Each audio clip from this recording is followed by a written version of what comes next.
Now, there's nothing wrong with friends of convenience. But I think God also intends us to have close, personal friendships in our life. Those are the 1, 2, maybe 3 people that God has blessed you with lifelong friendship. It seems like when we're children, we're all looking for that, right? Oh, she's my best friend.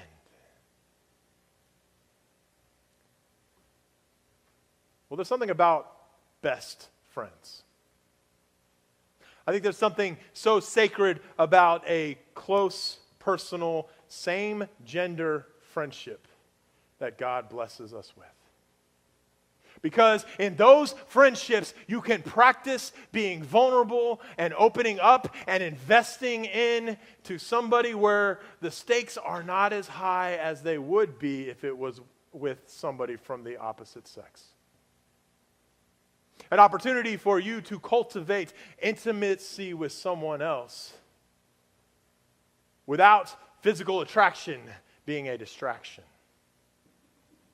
Because what intimacy really is making myself known to someone else on a deeper level and being accepted. And God actually calls us to cultivate intimacy in our close friendships. Think about why. If you never practice being vulnerable with someone, if you never practice opening yourself up to someone and sharing things that maybe you wouldn't share to a bunch of other people, how are you ever going to learn how to do that in your marriage? One of the biggest problems, I think, of our culture that's hypersexualized is we don't really have a good concept of what cultivating intimacy is. And so if I'm never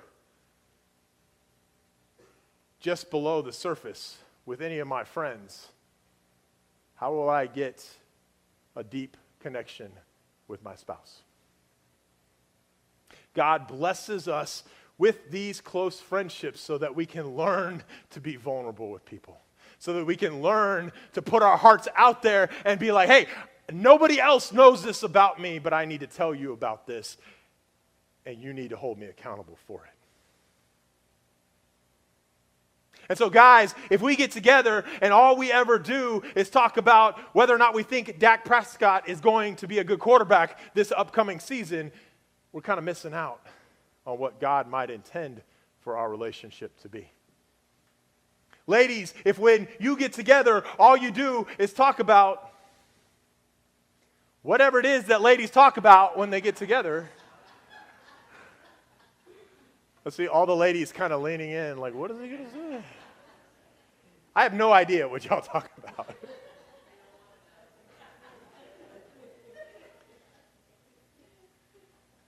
And here's the reason why I don't know. It's because God blesses us with deep same-gender relationships where we can connect to each other in a way that we cannot with the opposite. In a way that we can relate together as guys, that God gives us a safe place to go deep and be vulnerable, to prepare us to do that with our spouse in marriage.